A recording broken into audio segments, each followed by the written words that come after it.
Bueno, entonces,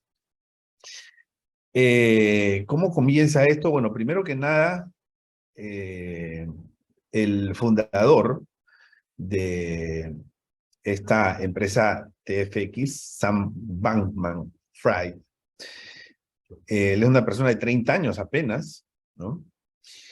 Hijo de dos profesores, estudió en el MIT, nada menos que en el MIT, estudió física eh, y una especialización menor en matemáticas.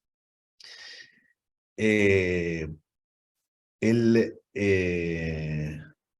pues terminó la universidad en el año 2004, ¿no? Pero él había comenzado a trabajar en una firma de inversiones en el año 2003. ¿Okay? Entonces, eh, es por todos conocido que pues ha sido uno de los principales donantes de la campaña del Partido Demócrata en Estados Unidos, y es un tema que pues es no menor en el análisis. Pero vamos entonces a la secuencia de hechos, ¿no? Entonces él empieza a trabajar en una firma de inversiones, James Street, que no es cualquier firma, ¿no? Es una firma que hace inversiones solamente con capital propio, ¿no? Así comienza. Él entra como pasante de esta firma, le gusta el trabajo, lo hace bien, se queda trabajando ahí, termina la universidad y se queda trabajando hasta el año 2017, perdón, 2007, ¿ok? Perdón, el año 2017, ¿no? Pues en el año 2017, él funda su propia firma de inversiones, Alameda Research, ¿ok? Y entonces empieza a hacer inversiones. Ya había aprendido, él, digamos, eh, a ser un buen trader, ¿no? Él hacía trading, pero no de criptoactivos, sino hacía trading de ETFs, ¿no? Y de índices y esas cosas. Entonces, luego, él funda esta firma de inversiones, empieza a meterse al mundo de las criptomonedas, empieza a descubrir, y es en una conferencia en Japón, creo, en donde él participa y queda fascinado por digamos, todo el corretaje, pero de las criptomonedas. Y entonces en el año 2019, él funda esta empresa que se llama FTX, ¿no?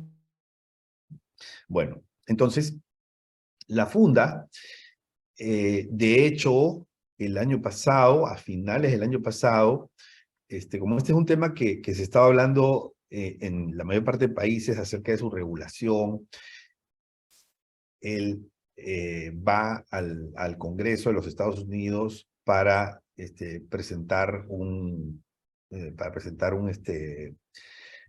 opinión de experto, ¿no? En el sector de las criptomonedas. Bueno, entonces ya se sabía que también en los meses previos él había estado, bueno, él y a través de sus empresas había estado comprando algunas otras empresas de corretaje, ¿no? Bueno,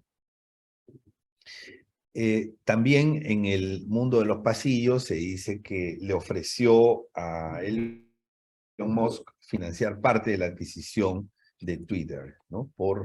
Creo que se habla de que le ofreció 5.000 millones de dólares, ¿no? Pero Elon Musk lo que dice es que rápidamente se dio cuenta que no era, digamos, un socio con el que él iba a estar cómodo, que se dio cuenta de que está hablando muchas tonterías y que muy probablemente no tenía la plata, ¿no?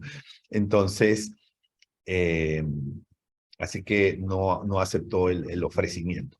Bueno, entonces, el año 2017 se funda esta firma, ¿no? Alameda Research, que es una firma de inversiones, ¿sí?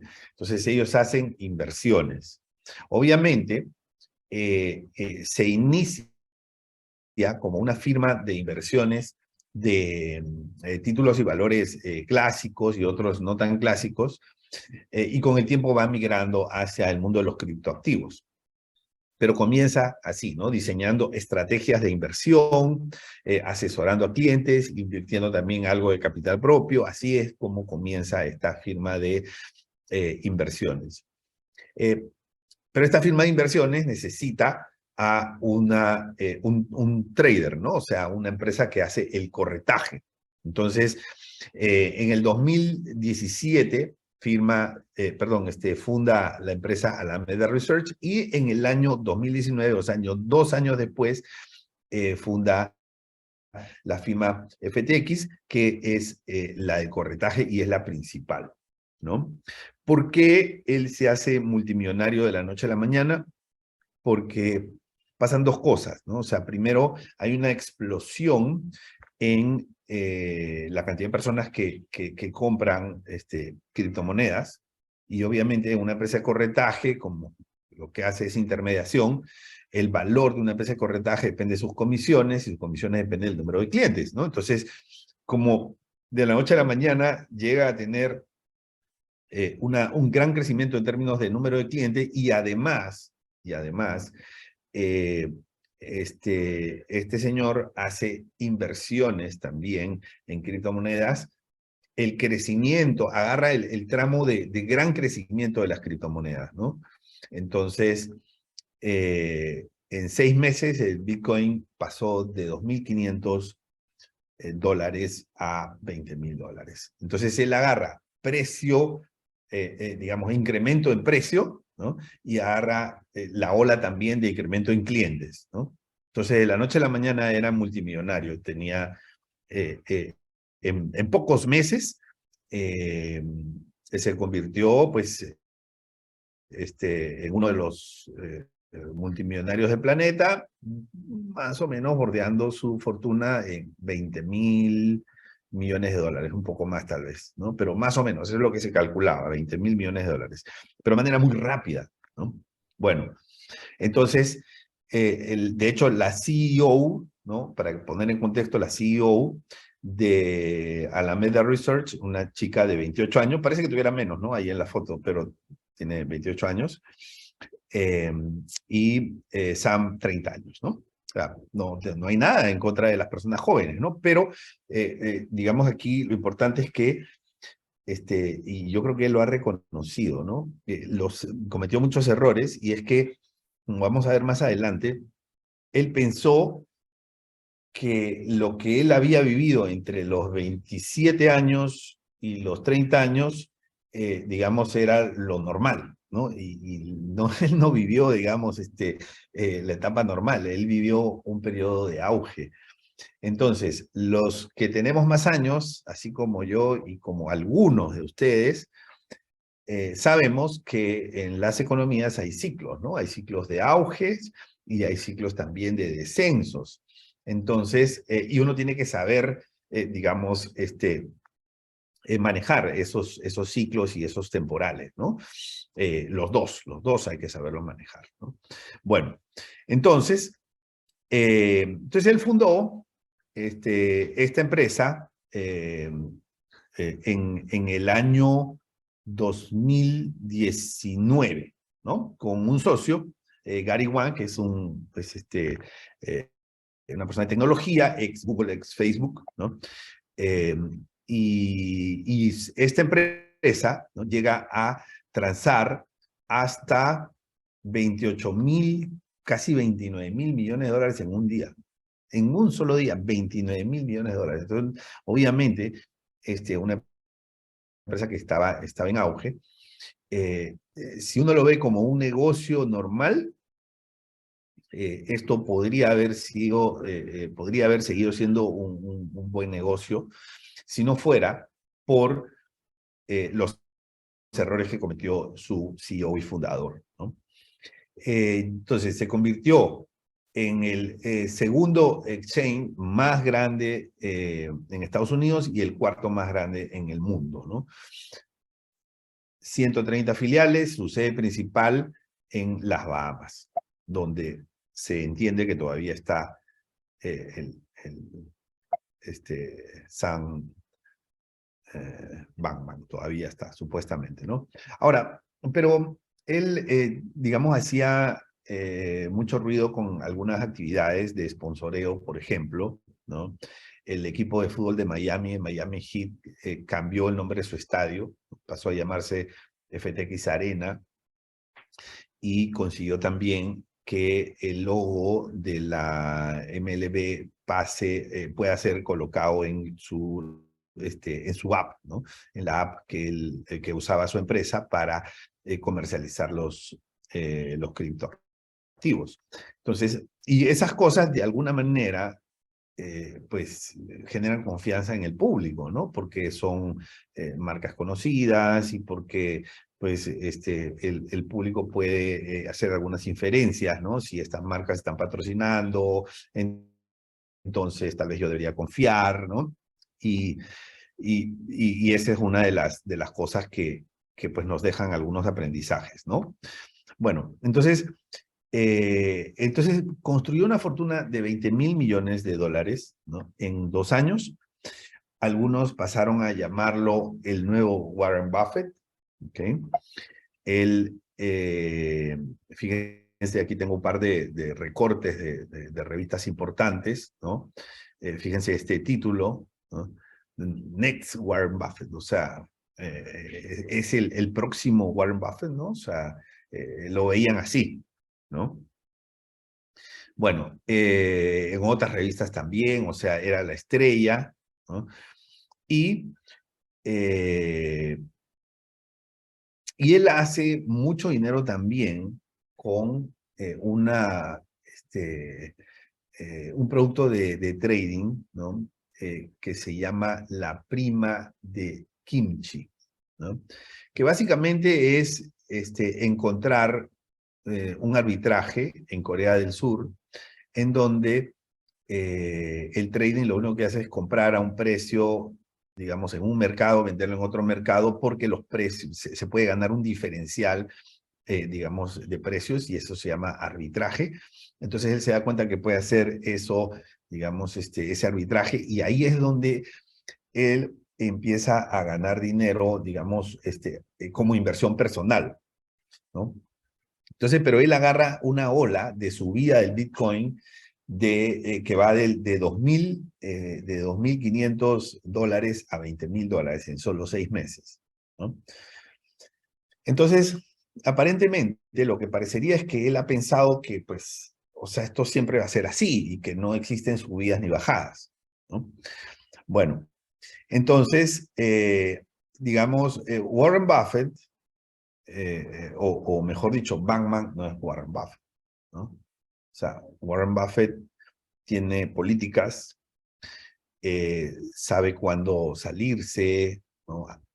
Tiene una política de stop loss, por ejemplo, y eso lo llevó a que Warren Buffett se salga de sus inversiones en aerolíneas en la época de la pandemia. Entonces salió, pudo haber perdido dinero, ¿no? Pero detuvo las pérdidas, ¿no? Entonces, esas políticas son de inversionistas que saben cómo funcionan las grandes caídas, que pueden anticiparse esas grandes caídas y que saben que en el negocio también se pierde. Entonces, de hecho, la firma de Warren Buffett tuvo pérdidas. El inversionista sabio sabe que hay periodos de ganancia, sabe que hay periodos de pérdida, ¿no? Y lo importante es saber manejar tanto los periodos de ganancia como los periodos de pérdida. Eso es lo que sabe un inversionista experto. Pero un inversionista con poca experiencia y además con cierto sesgo a pensar, digamos, la corriente que lo favoreció va a ser una corriente permanente, entonces pues puede cometer errores, ¿no? Y eso lo llevó a no manejar bien sus inversiones, ¿no? Cuando se sabía que venía una recesión, o periodos difíciles, cuando estábamos en pandemia, él empezó a donar dinero, ¿no? Entonces se convirtió probablemente en el segundo donante, ¿no? Según algunos artículos en los medios, el segundo donante más importante en, digamos, del Partido Demócrata, después de después de Michael Bloomberg, ¿no? Y el segundo donante más importante para el presidente Biden, ¿no? Bueno, entonces, se estima que puede haber donado 40 millones. Se sabe que a la campaña del presidente Biden le donó 5.2 millones, ¿no? Más o menos. Luego se hablaba de que él estaría donando para la campaña del 2024 entre 100 y 1.000 millones de dólares, ¿no? Al Partido Demócrata. Entonces, y eso no es un tema menor, porque eso le generó conexiones muy fuertes, ¿no? Entonces, conexiones muy fuertes en la Security Exchange Commission, en las autoridades, en el Congreso, o sea, unas conexiones muy, muy fuertes que podrían hacer que no, digamos, se le mida a él la sanción con tanta severidad, ¿ok? Esa es una opinión mía, o sea, puedo equivocarme, ¿no? Entonces, cuando él funda su firma de corretaje en el año 2019, ¿no? Invita al CEO de Binance, que es la empresa de corretaje número 1, ¿no? Entonces le invita a que sea uno de los inversionistas. Entonces él, ¿qué pasa? Este, eh, eh, eh, este, el CEO de Binance se aleja en el año 2021, cuando crece, se da cuenta que es un enemigo y dice, bueno, yo el enemigo lo voy a tener cerca, ¿no? Pero no quiero estar, digamos, con el enemigo, pero sí cerca del enemigo, ¿no? Porque se da cuenta que es su principal competidor en el corretaje. Y entonces recibe, digamos, su inversión, se lleva en tokens de Binance y se lleva en tokens de FTX. Y eso es importante, eso es muy importante, ¿no? ¿Por qué? Porque, digamos, lo que había pasado ahí, por lo menos esa es mi lectura, es que Bankman le había dado a su principal competidor, ¿no?, el arma para que pueda destruirlo, ¿no? Entonces, las casas, digamos, de corretaje tienen o suelen tener algunas monedas propias, ¿no? Unas criptomonedas propias. Entonces le dio unas criptomonedas de FTX, ¿no? Le pagó en eso, ¿no? O sea, entonces, y ahí eso nos puede dejar una lección, ¿no? O sea, porque, a ver, cuando uno dice, ¿quién es el principal tenedor de bonos soberanos de los Estados Unidos en el mundo? O sea, uno puede también inferir que el que tiene una gran cantidad de activos, ¿no?, que son pasivos de otros, puede generarle un perjuicio, ¿no? Y eso fue lo que también aquí, sin querer, queriendo o sin querer, no lo sabemos, podría haber sucedido, ¿no? Entonces, ¿qué pasa? En el 2022, esa fortuna que amasó Bankman, ¿no?, él quiso repetir la historia, ¿no? Pero la historia ya no depende de él, porque hay un refrán muy famoso, y es que un trader, por muy bueno que sea, nunca le va a ganar al mercado. Nunca un trader le va a ganar al mercado. Y normalmente los tradings que le quieren ganar al mercado hacen malas cosas. ¿Okay? Recordemos el famoso caso del trader del Barings Bank, Nick Leeson, ¿no? O sea, le quería ganar al mercado, ¿no? Apostó en contra del mercado, no pudo ganarle al mercado, ¿no? Y estaba muy influenciado por una experiencia positiva y favorable para él, ¿no? Bueno, entonces, Bankman quiso repetir la historia del 2017, pero en el 2022 ya estamos en recesión, ¿no? Estamos por lo menos en una época en donde hay muchas preocupaciones económicas, ¿no? Y entonces empieza a hacer las cosas malas, ¿no? ¿Por qué? Porque apostaba en contra del mercado y el mercado caía. Entonces, ¿qué tenía que hacer? Tenía que reponer las coberturas, ¿no? Porque apostaba además con derivados. O sea, las apuestas con derivados son apuestas grandes, ¿no? Entonces, más o menos es parecido a lo que hizo Nick Leeson, ¿no? Entonces, apostaba con derivados de criptomonedas. Pero los derivados necesitan una cobertura, una garantía. En el caso se genere una pérdida temporal, necesitamos cubrir los derivados. Entonces él aparentemente apostó en contra del mercado, pero en derivados, porque los derivados tienen una ganancia por apalancamiento, ¿no? O sea, puedes ganar muchísimo más veces que si lo haces invirtiendo en subyacentes. Entonces, y él no tenía, digamos, para cubrir todas esas garantías por las pérdidas que estaban ocurriendo en los derivados. Entonces, aparentemente, ¿qué hizo? Tomó fondos de sus clientes de la casa de corretaje. O sea, el inversionista Alameda tomó fondos de los clientes, ¿no?, del corretaje para garantizar y para cubrir sus posiciones de cobertura. Pero llega un momento, así muy parecido al caso de Nick Leeson, que no se puede llegar a cubrir todo, ¿no? Entonces, ¿qué hace? ¿No? Entonces, él lo que hace es, bueno, mira, lo llama pues a su principal competidor, ¿no? ¿No? Al CEO de Binance y le dice, oye, vamos a fusionarnos, pues, ¿no?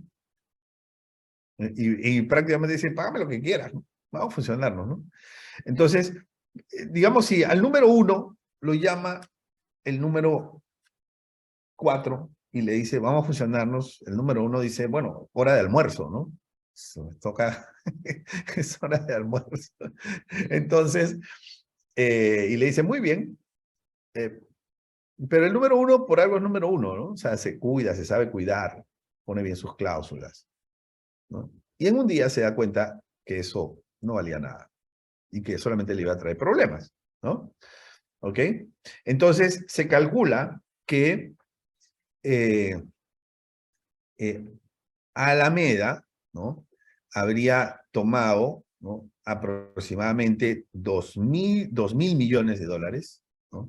2.000 millones de dólares de los clientes del exchange, ¿no?, FTX. Bueno, entonces empezaron a hacer corretaje sin coberturas y por pura intuición, ¿no?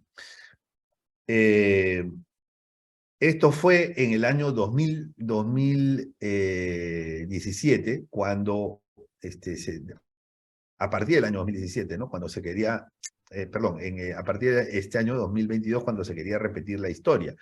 Entonces, cuando estas cosas pasan, ¿no?, el CEO de Binance se entera y saca un mensaje, ¿no? Que aquí, digamos que este es un Twitter muy famoso porque se dice que este fue como el inicio del fin, ¿no? Entonces, primero él reconoce que se había llevado o había recibido 2.100 millones de dólares como parte de la transacción por su retiro como inversionista de FTX, ¿ok? Que eso lo tienen ellos en sus activos, lo tienen en sus libros, dice, ¿no? Y hemos decidido liquidar, dice, ¿no? Entonces, y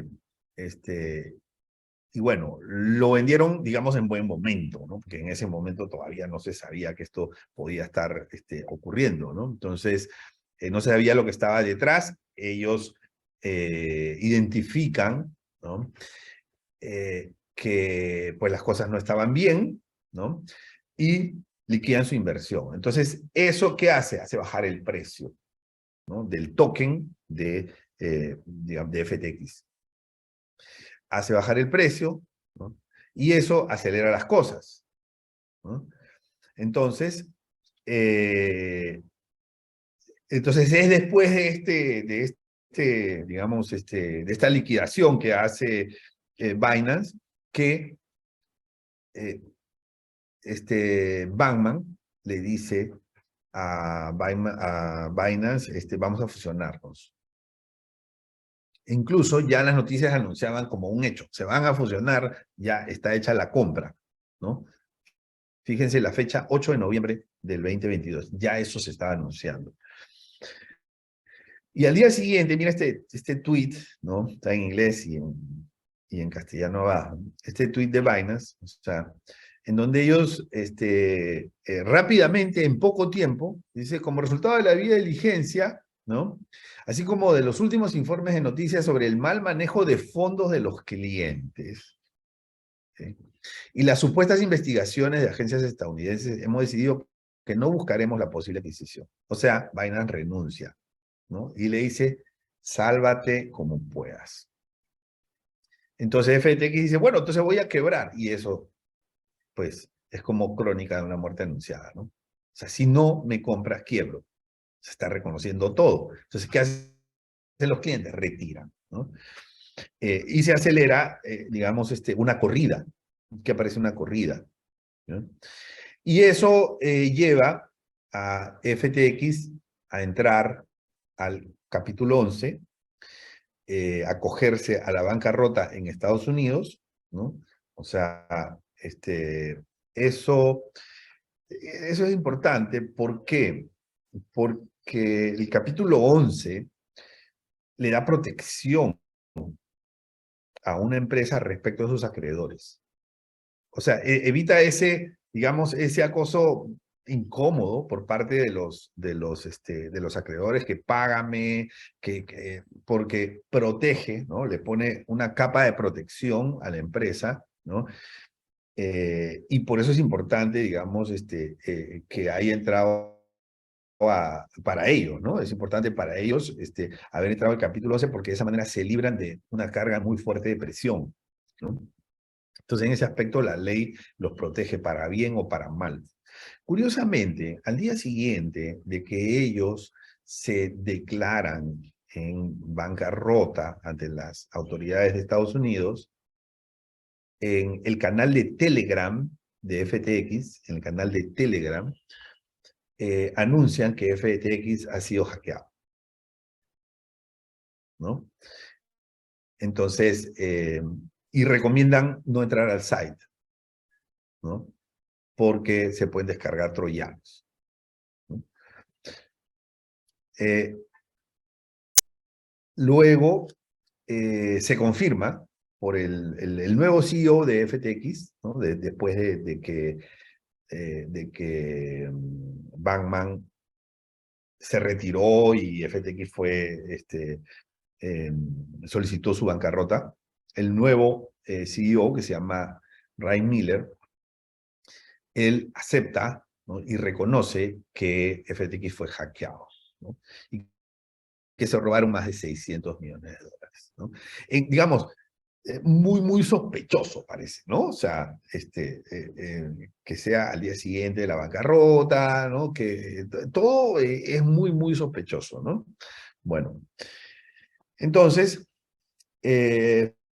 Financial Times, que siempre tiene una información, pues, razonablemente, ¿no? Confiable, ¿no? Entonces dice que aquí hay un hueco como de 8.000 millones, más o menos, ¿no? Entonces, los activos líquidos, ¿no? Dice FTX tiene activos líquidos de 1.000 millones. Tiene 1.000 millones en activos líquidos contra una deuda o pasivos de 9.000 millones. O sea que hay un hueco de 8.000 millones. Ese sería el monto del fraude, de la estafa, de la pérdida, ¿no? Ese es en el lado de FTX, ¿no? En el lado de Alameda, pues quién sabe qué habrá, ¿no? O sea, esto todavía es una noticia en desarrollo. Y muchos medios han hecho hincapié en que FTX violó su propio reglamento, ¿no? Una de las cosas que nos llama la atención y que pues debe quedar como aprendizaje es que, bueno, esta es una industria, la industria de las criptomonedas o los criptoactivos no es una industria madura, no es una industria madura. Entonces, la banca, por ejemplo, es una industria madura, ¿no? O sea, no por la cantidad de años que tiene, sino por los ciclos que ha pasado, ¿no? sea, muchos de nosotros que estamos aquí en este Bancaforo hemos visto quebrar bancos, ¿no? Hemos visto que se han bancos, hemos visto que se han fusionado bancos. O sea, yo he visto nacer bancos. Una vez me tocó visitar, cuando estaba buscando clientes, a un banco en su primer día de operaciones, ¿no? En su primer día de operaciones, estaban recién abriendo la oficina. El primer día me tocó visitar, ver cómo lo decoraban, todo eso, ¿no? Y yo me interesado en que hagan calificación de riesgo con la empresa en la que yo trabajaba en ese momento, ¿no? Entonces he visto nacer hoy en día ese banco que yo visité en el año 2009 más o menos, ¿no? 2008, 2009, no me acuerdo, por ahí, ya es un banco de miles de millones de dólares, ¿no? Entonces, cuando nosotros hemos visto las cosas que han funcionado y también las que no han funcionado, podemos estar hablando de una industria madura, ¿no? Digamos que, para decirlo coloquialmente, entre comillas, lo hemos visto todo. Pero lo cierto es que en las criptomonedas todavía no lo hemos visto todo. Todavía no lo hemos visto todo, ¿no? Cuando una industria no tiene madurez, requiere mucha mayor regulación.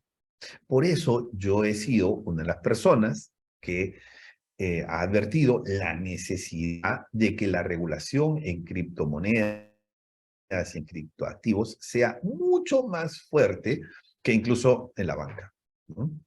Y pues los que me siguen han conocido mis opiniones sobre la primera ley de criptomonedas aquí en Panamá, ¿no?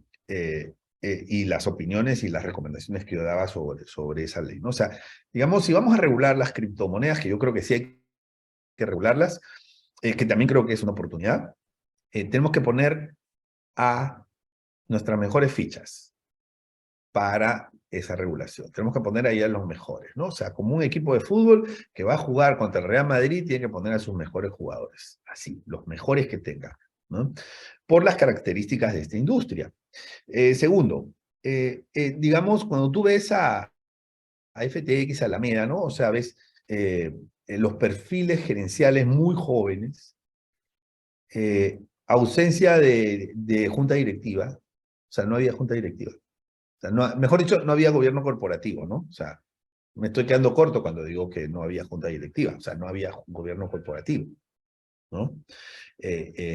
Y las consecuencias están ahí, ¿no? O sea, la falta de regulación y la falta de gobierno corporativo, que es una forma de autorregulación, ¿a qué cosas nos llevan? Nos llevan a que, pues, y encima, la poca madurez del management, ¿no? Nos lleva a que se terminen violando reglas, ¿no?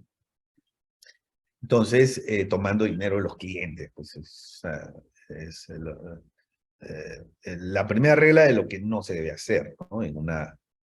En una empresa de corretaje, ¿no? Entonces, esas características nos llevan a la necesidad de, pues, también informar, porque yo me preocupo por la gente que puso dinero aquí pensando que con alguna ilusión de que iban a ser millonarios o algo, ¿no? O sea, me preocupo también por eso, ¿no? Entonces, bueno,